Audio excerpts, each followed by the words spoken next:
ആയോളിശംസിക്കട്ടെ. മത്തായിയുടെ സുവിശേഷം 24:36 വാക്യം. ആ ദിവസത്തെക്കുറിച്ചോ മണിക്കൂറിനെ കുറിച്ചോ പിതാവിനല്ലാതെ മറ്റാർക്കും സ്വർഗത്തിലെ ദൂതന്മാർക്കോ പുത്രന് പോലുമോ അറിഞ്ഞുകൂടാ. Hallelujah, Maria. ഇവിടെ ഈശോ പറയുന്നത് ഈ അവസാന മണിക്കൂറുകൾ ഈശോയ്ക്ക് അറിയില്ല എന്ന് പറഞ്ഞു. അപ്പോൾ ഈശോ ദൈവമല്ല എല്ലാവരും വിശ്വസിച്ചോ? ഇതിൽ ജൂയിഷ് ട്രഡീഷൻ മനസ്സിലാവാതെ ഈശോ ദൈവമല്ലെന്ന് പറയുന്നവർ അറിവില്ലായ്മയാണ്, അല്ലെങ്കിൽ കരുതി കൂട്ടി ഈശോ ദൈവമല്ല എന്ന് പറയാനായിട്ട് അവർ കണ്ടുപിടിക്കുന്ന ചില മുടന്ത് ന്യായങ്ങളാണ്.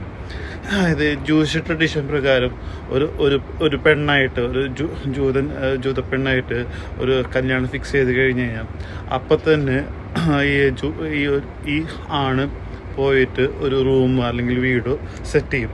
അത് വന്നിട്ട് ഈ ആണിൻ്റെ അപ്പം വന്ന് പോയി നോക്കും, ഇത് റൂം റെഡിയായോ അല്ലെങ്കിൽ വീട് റെഡിയായോ പോയി നോക്കും. അത് റെഡിയായി കഴിഞ്ഞാൽ അപ്പനാണ് ആ റൂം കണ്ടിട്ട് പറയുക ഈ കല്യാണം ഇന്ന ഡേറ്റ് നടക്കുമെന്ന് അപ്പനാണ് അനൗൺസ് ചെയ്യുക. അപ്പോൾ ഇവിടെ എന്താണ് ഈശോ പറയുന്നത്? ഈശോ എന്ന് പറയുന്നത് പിതാവായ ദൈവം എൻ്റെ അപ്പൻ വന്നിട്ട് ഇവരുടെ മനസ്സുകൾ അല്ലെങ്കിൽ ഇവർ മനസ്സഭിക്കുന്നുണ്ടോ എന്ന് ചെക്ക് ചെയ്യും. ആ ചെക്ക് ചെയ്തിട്ട് പിതാവായ ദൈവം പറയും ഇതാണ് അവസാന മണിക്കൂർ എന്ന് പറയും.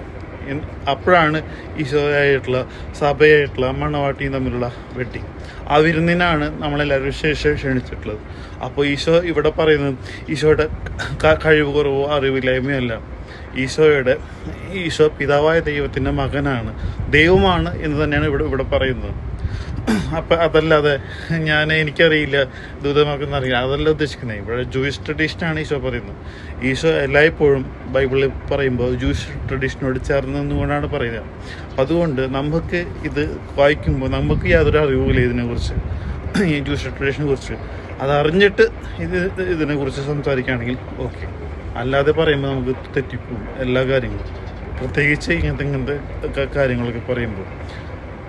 അപ്പോൾ ഇവിടെ മെയിനായിട്ടുള്ള കാര്യം എന്താണ്? അവിടെ സമയത്തെക്കുറിച്ചൊന്നല്ല നമ്മൾ നോക്കേണ്ടത് എന്താണ്? നമ്മുടെ മനസ്താപത്തെക്കുറിച്ചാണ് നമ്മൾ ഫോക്കസ് ചെയ്യേണ്ടത്.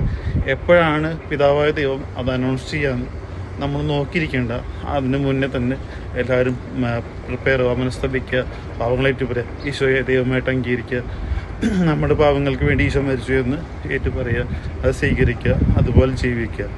ഈശോ നമുക്ക് ആരാധിക്കാൻ, സ്നേഹിക്കാൻ, കൃപയുടെയും 10 പ്ലാൻസത്തിനെയും അല്ലേ അമരിയ.